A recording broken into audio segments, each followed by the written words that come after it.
test of time, which Okay. we got some music coming. Cool. Are we going to record this? Don't have to. 'Cause But- he's got a great joke about titties, too.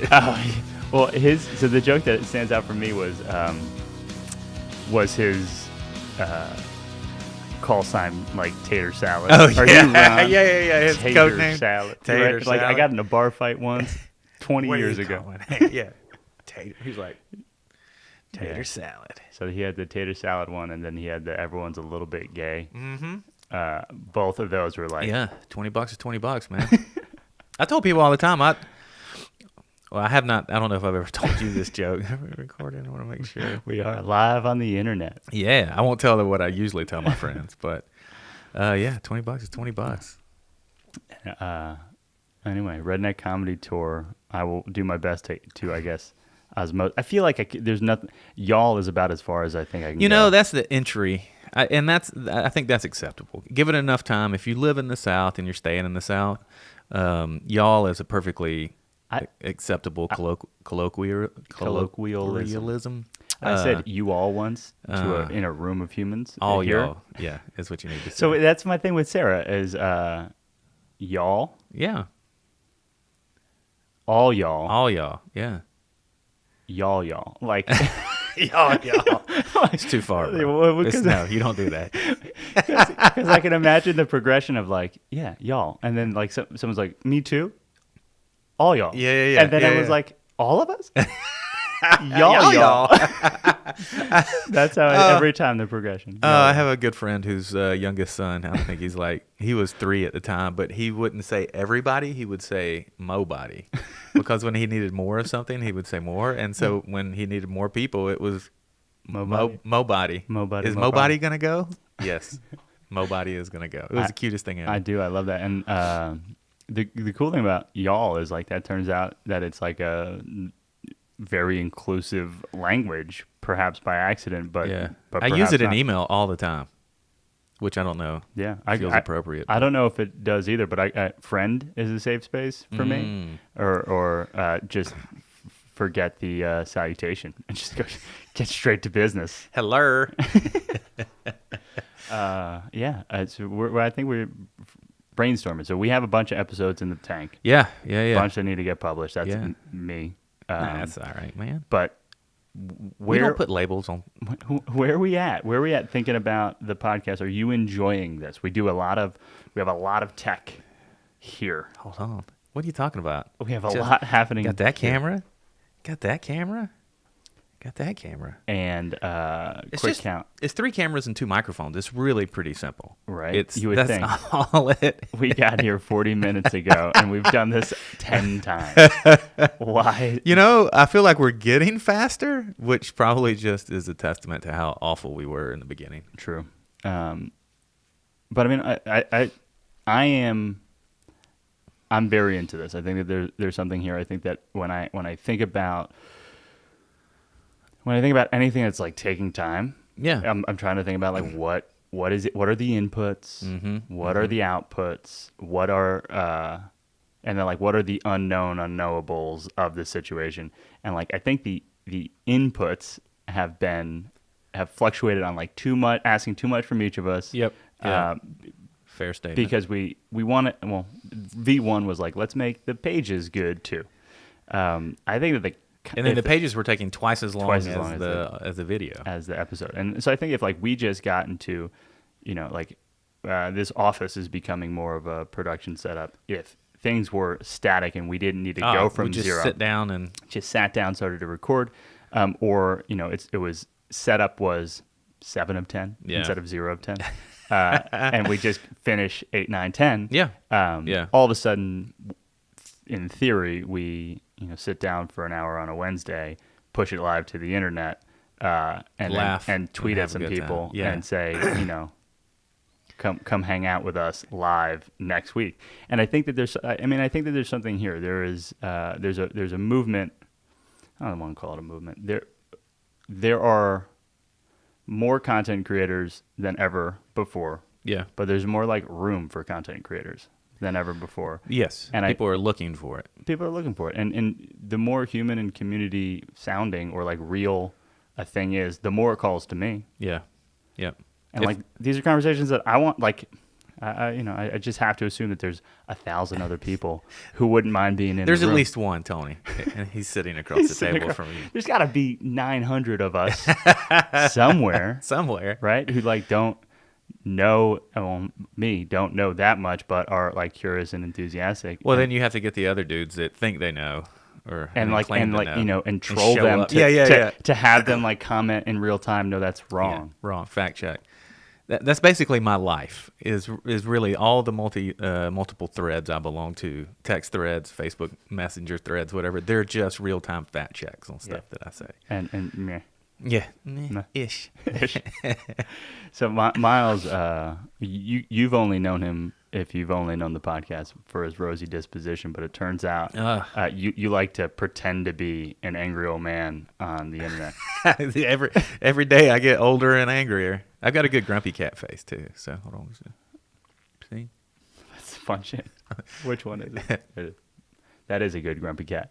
I just saw on Instagram, there's some filter. Oh, you know what? It's not.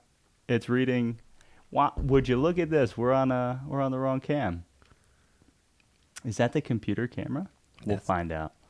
Oh, people. No. The resolution is the color quality is too good. It seems like it, right? Yeah. So then why isn't it pushing all the camera? FaceTime. Oh my goodness. Oh. People, you've been looking at us with the camera resolution. Oh, you're talking about the side monitor we look at. Yeah, so that's what I'm talking about. Overengineered.com.co. So we have now we have 4 cameras and 2 microphones.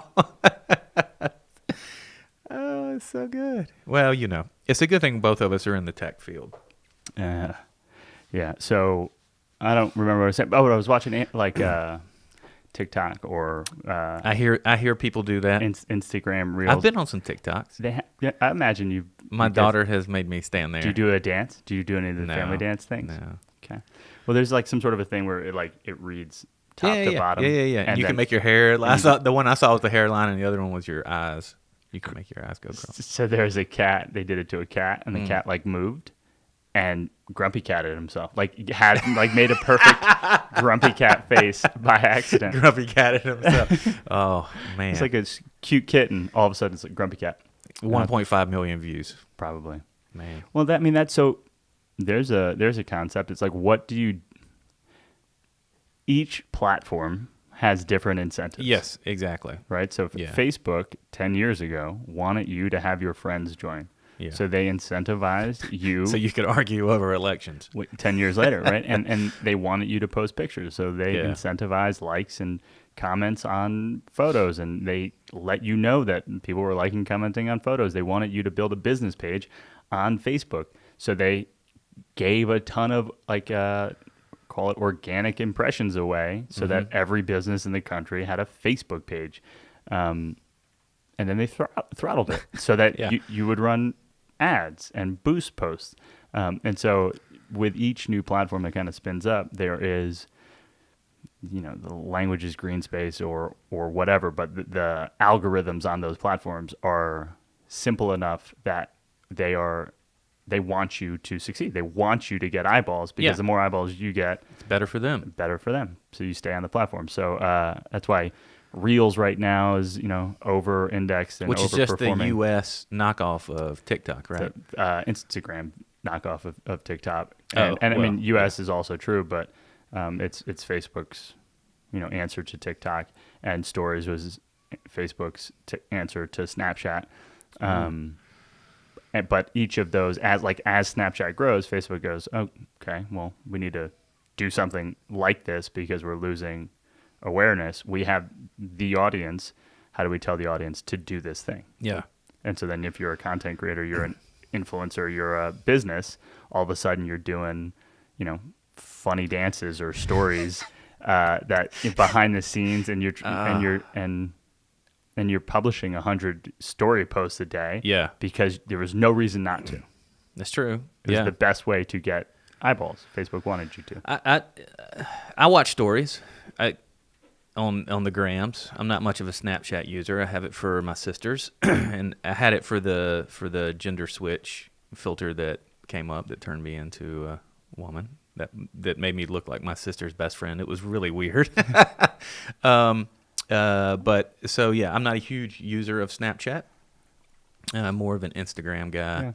Yeah. Of course, as a business owner, we have as much social media business wise, but I don't manage the business Instagram and Facebook as strongly as I probably should.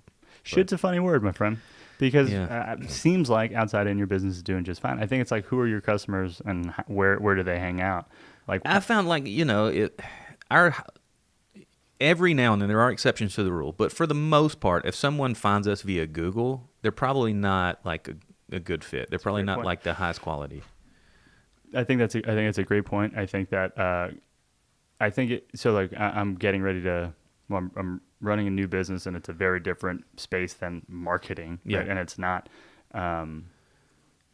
a local business, right? So it's not making it in Nashville, and so I'm in early stages of thinking about what's our marketing strategy going to be. And I think marketing for this business, it's like not that sexy, but does tech things, is going to be like LinkedIn. Yeah, right. Like we're gonna show up on LinkedIn. There's going to be content potentially on YouTube, because that's for me a channel that is kind of ubiquitous. For me, I think that's if you have to pick one in the middle that can go to the Facebook, Instagram side or the Snapchat, TikTok side, I think that's YouTube. Yeah. And that's why I like this podcast, because there's a number of reasons, but I think that YouTube right now, of all of the possible mega entrenched platforms, is still, I'll say loosely, a meritocracy, where like Facebook, you can write a really great, beautiful thing that's awesome. It's not, no one's going to see it unless a absolute strike, like lightning strike, hits it. And that's not the platform. That's like, that's in spite of the platform. Exactly. That's just the nature of it. Yeah. And so I think that, when creating, videos, you could host them locally and put them on your personal server and let people see them. But and then worry about China and Russia hacking them. But Facebook exists, or YouTube exists, and so I like YouTube as a platform. I think YouTube, LinkedIn for traditional business accounts, and it's easy. I mean, it's easily accessible. It's easy to upload, easy to modify. Yeah, so. Exactly. Find that interesting though. So I imagine it's just a lot of referrals in your business. Yeah, so word of mouth. Honestly, people are crazy, so we let our previous clients screen the crazy for us. But yeah, it is almost all. We don't have any marketing budget. Like there's no boosting of anything online. There's no advertisements that we do in anything. And so 99% of our projects are referrals from previous clients, or they have seen previous projects and asked our clients about them. So like that's one of the great things about doing restaurants. Almost every person that owns a restaurant eats out, goes to a restaurant. Someone else, And the cool thing is they're looking. They're while they're eating, they're looking at the food. They're looking at the plate settings. They're looking at the drinkware. They're looking at menu design. They're looking at space design. Like restaurateurs look at it as a whole package, as a whole experience. And so that part's cool. But yeah, almost all of it is word of mouth referral from previous client.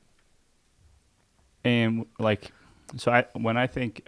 It's so interesting. So because very few people need architects, honestly. I know, and it's such a luxury versus like a marketing.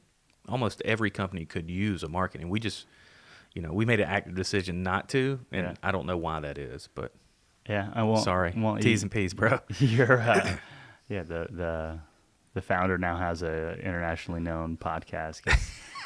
Gets downloads globally, so that is probably why. Good. That's probably why you don't need the traditional marketing budget. But I think that's fair. I think it depends on your business and like what a customer looks like, right? So one of the things I'm dealing with in this new business is right now we sell a non-repeatable solution. Okay. With non-repeatable solutions, it's hard to market it in a traditional sense because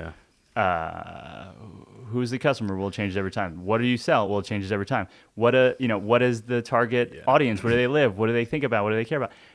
Variable enough that like there's no repeatability. So like you don't necessarily know where in the pond to go fishing. Yeah. And if you can't repeat it, then it's hard to put good money behind bad money, as they say, or bad money behind good money, to increase the success rate of marketing. And so in those instances, what you want to do is just like deliver a really good product and have your customers ask for more or be a champion. Yeah. And ideally that happens with enough velocity that you don't go broken anytime. You keep enough clients just to keep the doors open. Yeah. And that's very much true. I'm the same. Every design we do is custom. To every piece of dirt that a building or a house gets built on is unique. So there's very, very little hit the print button, make money for us. And so we just market ourselves as problem solvers. And I think, like you said, you do it in an environment where your clients become your advocates. Yeah. And your clients become your marketing, because it really and truly, I did a house like this. This is great, but the next client probably doesn't want a house like that. Yeah. So interesting. And so how do we become problem solvers for the listeners? Well, I of think this that podcast? that just gets back, like, we do what we want to do. We do it how we would naturally do it. And if people want to come along for the ride, great. Because part of, and I don't want to besmirch the marketing world, but part of my resistance to the marketing side of things is like I've always felt like marketing to me, like if you're marketing yourself correctly, then you don't need an agency to do it. You're just who you are. If you would use a marketing agency to either try to get clients who you don't already have that might not be a good fit for you, or to present a little bit different of a image of who you are. And I know that's an unfair layer on top of marketing. I would agree. I think it's an unfair. Okay. I think that there are often times where a founder or a business, right? Like I'm thinking of like all of the like quintessential high school movies where like the ugly duckling takes her glasses off and like lets her hair down, and it's like, wow, what happened, right? But it's there's something to it where it's like when you look at in the mirror, you see a certain version of yourself. Yeah. And when communicating who you are, if you communicate what you see in the mirror, that might not be the best description or language or story to tell. Mm-hmm. And I think that some marketing folk are able to say, well, but here's what we see, here's what you might be missing, and here's like how to tell that as a story that's a little bit different. I completely agree, though. And so one of the things that excites me about this podcast is that my universally true thought of all marketing or brand building or call it strategy is like showing your work, and having some sort of trail of breadcrumbs that someone, if they wanted to, could follow. And there were plenty of examples of business owners who just kind of went to the lab with a pen and a pad, trying to take this label off, right, or whatever, and show up 10 years later. For the younger generation, that might be a reference to that's Dr. Dre. Yeah. Dr. Dre. But yeah, so like there are plenty of examples of businesses that just kind of work hard behind the scenes, get stuff done, and that's great. I think that when you want to build something that doesn't need luck, or set yourself up in a future to increase your chances of being lucky, I think that talks about showing your work and doing things that, whether or not you call them marketing, are like marketing. And that's building a network, that's talking to people, that's being of use, that's showing your work. Well, here's my scary response to that, or my nervous response, is my work is ugly sometimes.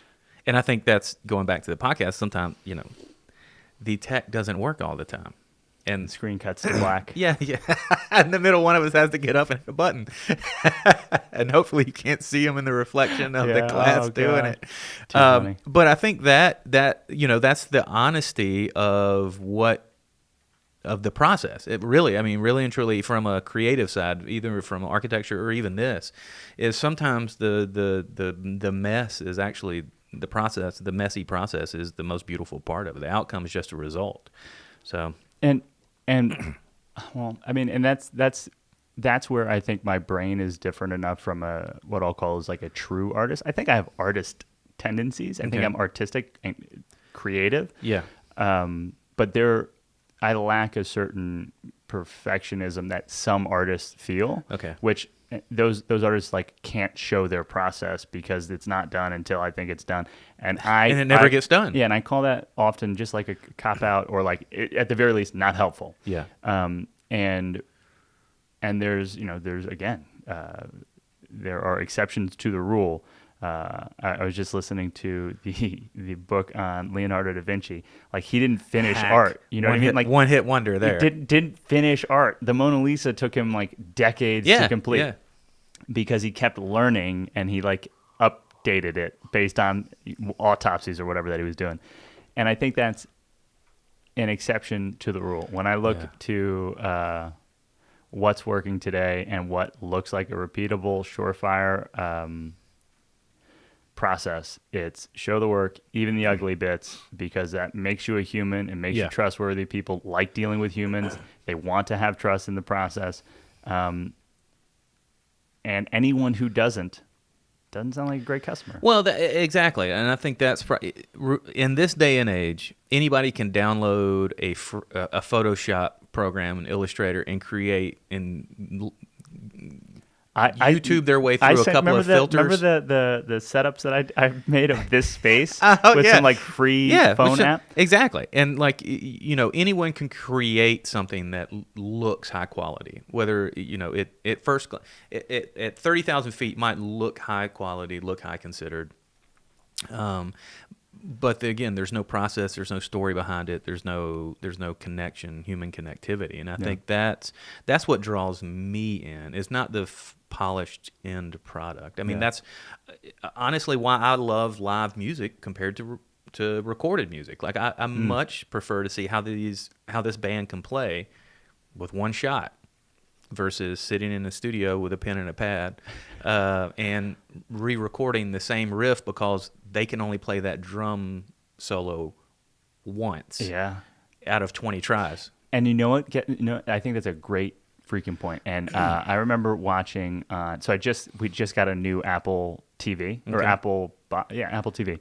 And our last one was pay for TV. I'm an old guy. Yeah, no. So I just got a new Apple TV. Our last one was like version 1 Apple TV. And so like stuff stopped working, right? Like they've stopped pushing updates to this version of an app. So I finally, took the leap, got Apple TV. With Apple TV, got Apple Plus for a year. Oh, okay. So I remember on HBO Go or HBO Now. Yes, Max. There's Go now and one of the HBOs. So the original HBO streaming thing. Yeah. They had speaking of Dr. Dre, they had the Dr. Dre Jimmy Iovine Beats story. Oh. Have you watched that? It's like a 3-part series or a 4-part series. Might be called like Iconoclast or something like it. Okay. But the idea is like one track's Dr. Dre's story, the other track Jimmy Iovine, and then they come together to do this Beats by Dre deal, and they sell Beats by Dre to Apple. And then they are now the directors or whatever, strategic creative directors of Apple Music. And so this whole thing is like this long form sales letter to like, hey, everyone, buy Apple Music. Didn't work on me, but in the process, you already got it. Yeah, well, I got it now. I think probably for a year. But like in the process, what stood out, or one of the many things that like was interesting lessons, is that like they looked at Dr. Dre today. Yeah. And Dr. Dre's been working on an album for like 10 years. Yeah. And I don't think that makes any damn sense. And I can get how that happens because when you ain't got to worry about paying your mortgage, you can do things like that. That's an interesting way to look at it. I see him now as like some sort of struggling artist who's forgotten how to publish and forgotten how to send it and forgotten how to do the thing that made him who he was, right? Yeah. And then I just watched on Apple TV this Bruce Springsteen Letter to You. Like, it's the album, but it's also like a documentary about making the album. Yeah. These guys are all like 70 years old. They're all rich as hell. Crushing it. This is however 20th album that they put out, E Street Band. Like, what they got to be complaining about? Nothing, right? But I mean, pre-COVID, we're touring like every year, playing constantly shows. Yeah. And then they go in the studio and they fucking lay it down in a way that, in the documentary, you hear Bruce Springsteen say, like, we've never done better in a studio. We've never, like, we're playing live with each other. It's like, this is incredible that it's happened. I feel crazy about it. And granted, there's cameras rolling. Everyone knows what, like, they're selling the album. Yeah, and that's what you got to say. They're making a product. But at that point, those guys, I mean, they're professionals. Exactly. Cameras don't bother them. But I think that if I were to say, like, where do I want to be at 70? Where do I want to be at 50? Right, I'm thinking Dr. Dre's got to be about 50. 50. Yeah, he's around my. Yeah, he's got to be around a little 50, older than me. Yeah. Right. So my thought is I want to be publish mode. Like, I want to be sending stuff out into the wild. Yeah. Because the truth is, I think that your next thing helps sell your last thing. Oh no, for sure, and I think that's where you have to have the conversation. And again, we're talking about our thing, but we're couching it in things that some other, like, if you look at Radiohead, and every album that Radiohead has put out is a completely different sound.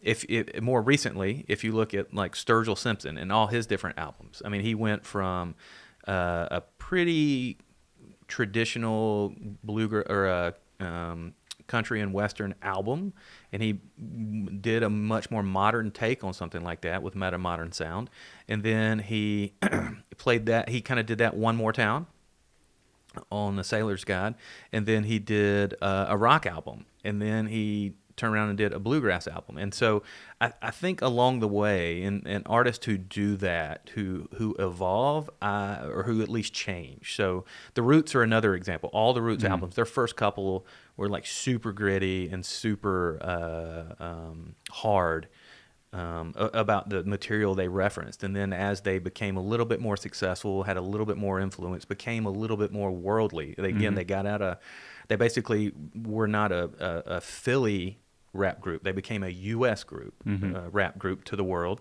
And then as they experienced things happening in the U.S., the lyrics became more about that. And so I think it's interesting to have the discussion of, are you still doing the same thing that got you there? Because your condition that you're creating it in is very different. Like, yeah, has to be. If we're doing this every Wednesday, it creates something. Then if we just sat down, hit record, and started talking, it creates a different vibe. And so I think as long as the artist, or as long as the creators are cognizant of where they're at and what it is, or why it is they're creating if they know what their why is for the what, even if the what is changing, and even if the why is changing, as long as the two of those are moving forward in a manner that is relevant to the people creating it, like, we're just not sitting down and hitting print. Well, what are we going to talk about? Well, we'll talk about this, and it's the same format.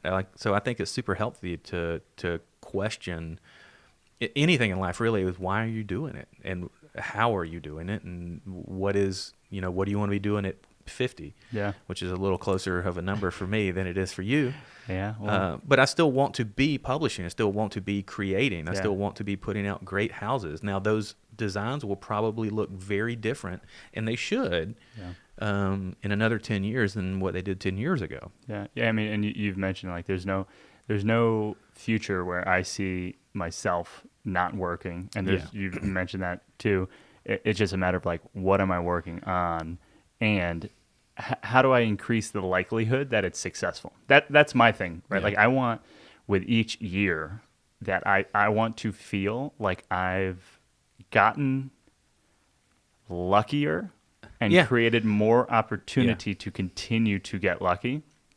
And that's like this X factor. Like I admire friends. Like I have a handful of friends. I just called a buddy from college that I hadn't talked to in probably over a year, or it's probably since my wedding. And he's worked at the same company since we graduated college. And I love that. And I think that he, like, financially, he's got 2 kids, but I feel like he's probably more secure financially than I am. I think it's a very safe bet. Okay.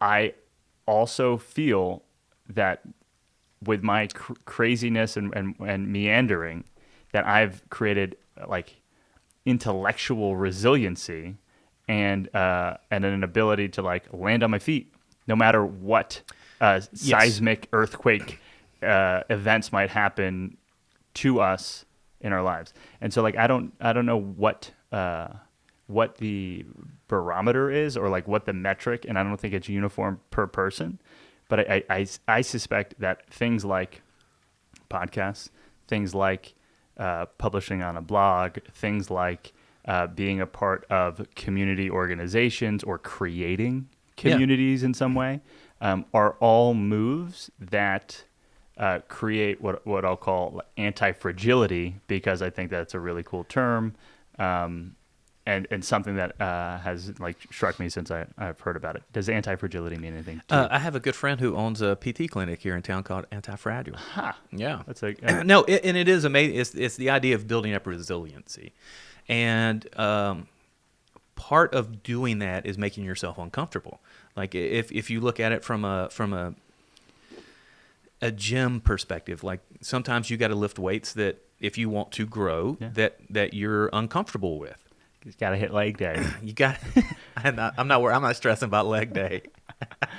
But the same thing with like skill acquisition. Sometimes like like I ride mountain bikes, and I've ridden mountain bikes for a long time, and there are certain skills that I still am trying to learn how to do. And what would be an example? Like a jump? Like, are you not a jumper? No, I'm actually, I love to jump. Ha. Yeah, okay. Which is, I don't know why. I want to fly, Pat. Do you ever see heavyweights?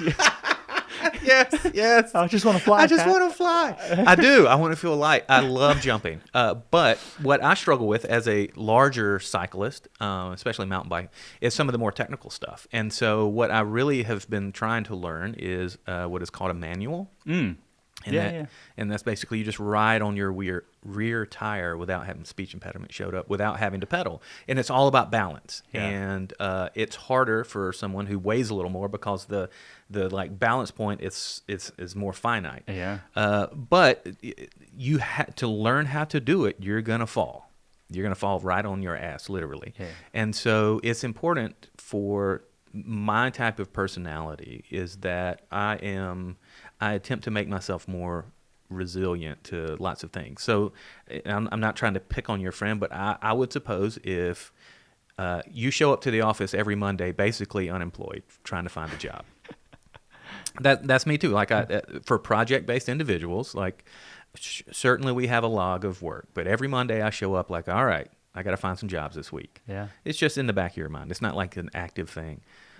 If your friend showed up or woke up on Monday and said, I got to find a job today, I feel like that would be a lot more stressful just because they've never been in that environment before. Perhaps. And one of the things that I also think about is the idea that like what is your ego used to and what is your ego tied to? Oh, yeah. Right? So like if his ego is like I'm employed VP or what, I don't know what his title is, but like I'm an employed this, and that's it's who I am. Yeah. Look out when that changes. Yeah. Look out when that changes. Where it's like my ego has been bumped and bruised so many times over the years that I have worked to detach it from the what. Yes, absolutely. Like until you had a client look at you and go, man, this is awful, and you thought, oh man, I killed it, and you just look and you're like, ugh. And they just take that whatever your ego was and just beat it to the ground. Yeah. So we've had that's a roundabout way of saying a number of people have told us our podcast is terrible. It's an ugly baby. We've been talking for an hour to get to that point. we have there was some, I think it might have been in your episode of the Making It in Nashville podcast, but at one point I used a metaphor that I think has been very true in our world, Sarah's mind, which is the ugly baby metaphor. Did I ever say this to you? So I think most people think that their baby. Yeah, I'm aware of this. Yeah, most people who think that their human baby is beautiful because it's theirs. It's and theirs. right, like you own it. You're meant to try and keep that thing alive. You better think it's cute, right? Like it's hard if you don't think it's cute. And so no one thinks they have an ugly baby. No one thinks that they have an ugly baby. Not every baby can be pretty though. Not every baby is cute, right? Not every baby is pretty. Not every baby is beautiful. It's like there are ugly babies.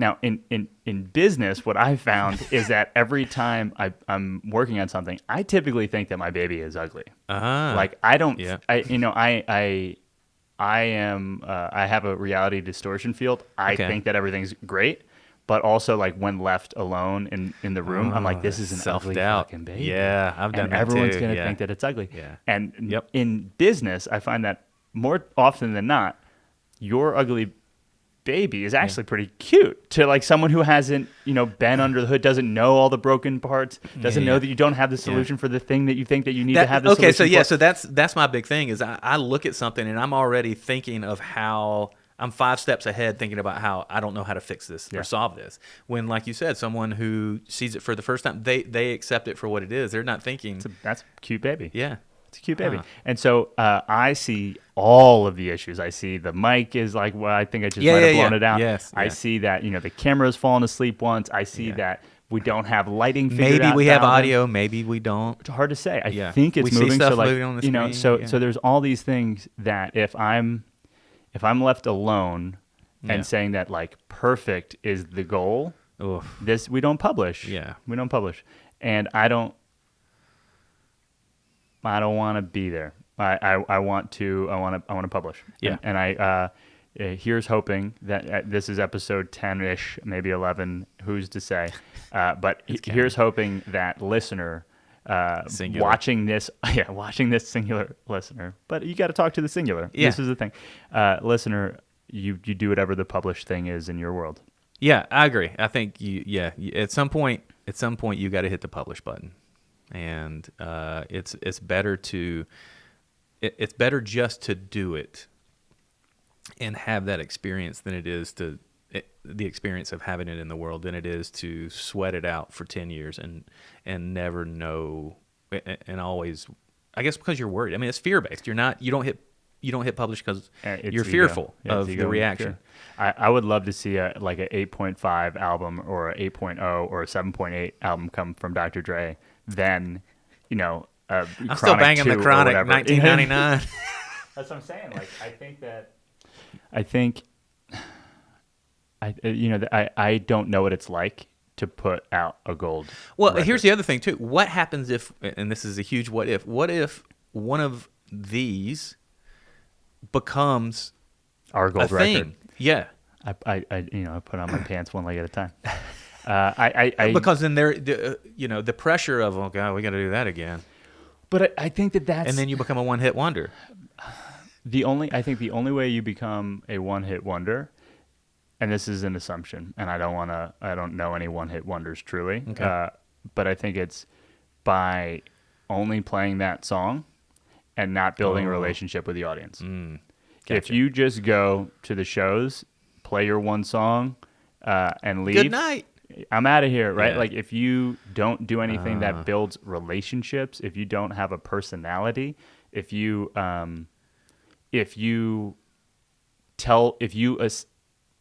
identity is tied to I wrote Jingle All the Way, right? Like good luck being anyone other than Jingle All the Way guy. Gotcha. That's my take on it. That's deep.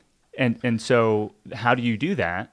It's you keep writing, you keep publishing, and you allow for opportunities to be other than Jingle All the Way guy. But I think it comes down to relationships. So like when I think of me at 50, I don't know if I'm running this tech company. I don't know if we have a podcast empire. I don't know if I'm a writer, speaker, international traveler, but I Via motorcycle. via adventure bike and panniers on the side, right? Like I don't know, Yeah.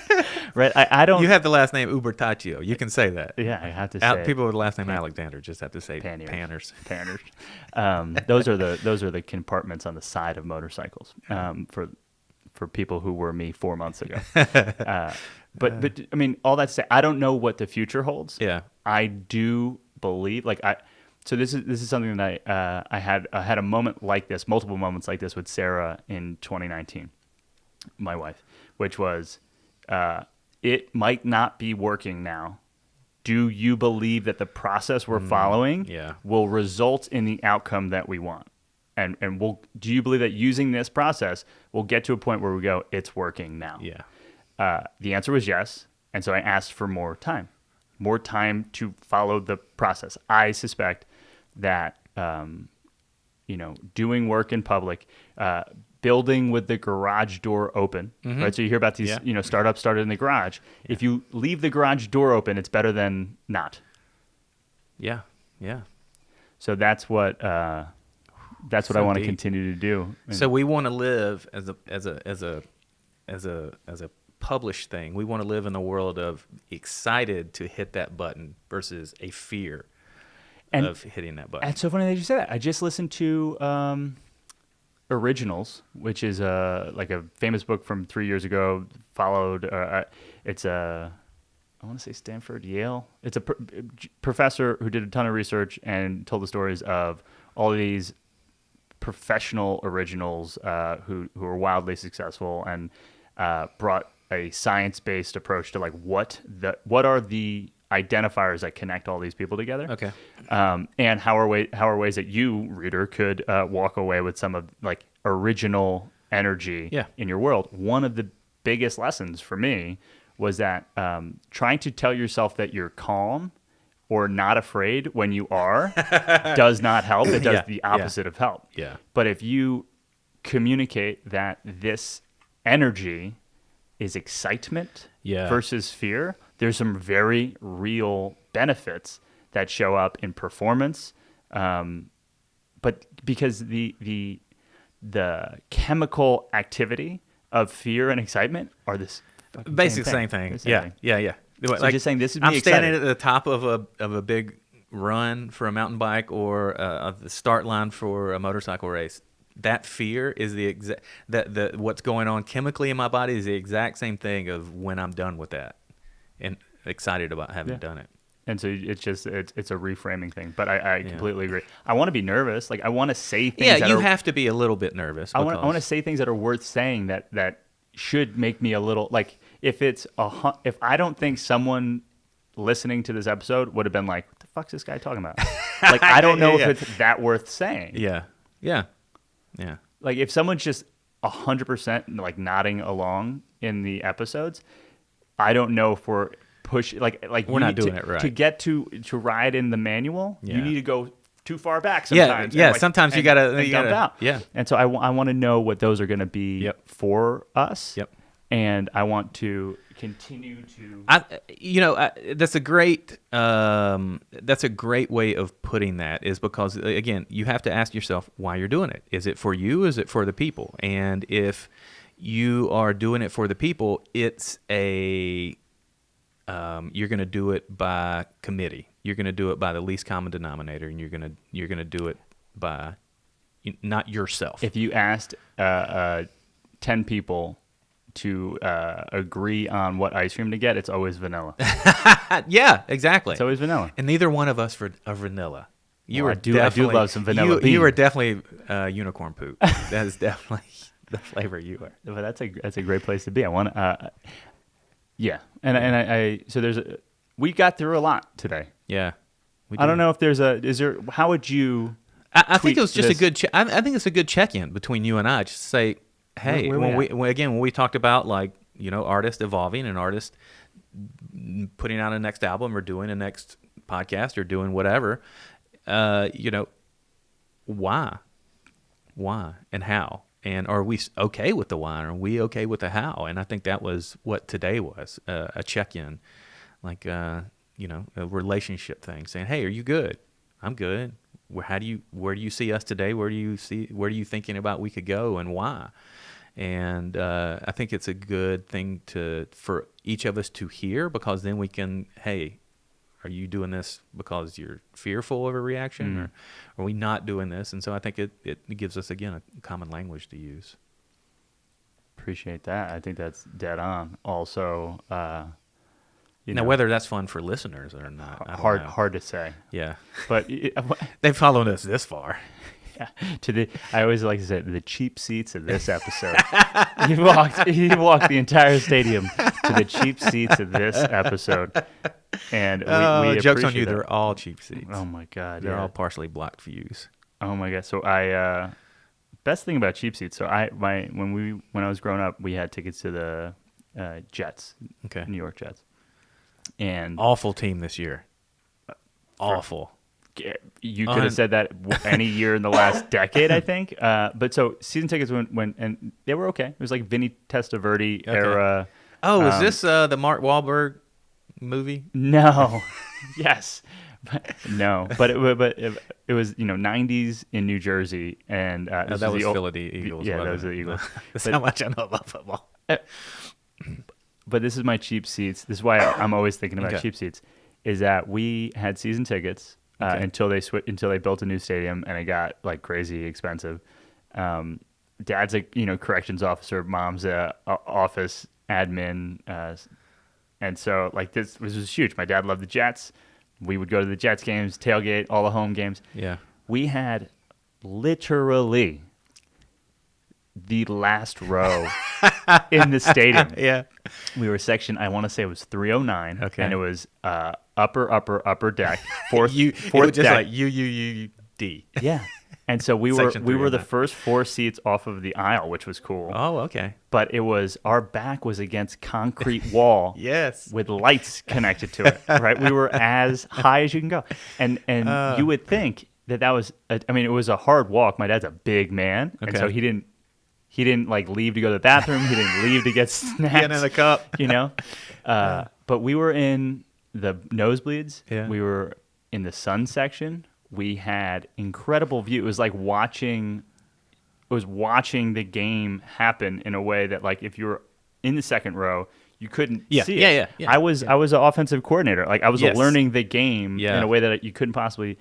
learn. And so I've always, bad tickets are where you can't see. I'll give you that. But I don't think that distance. No, it's a different perspective. Yeah, it's exactly right. I grew up,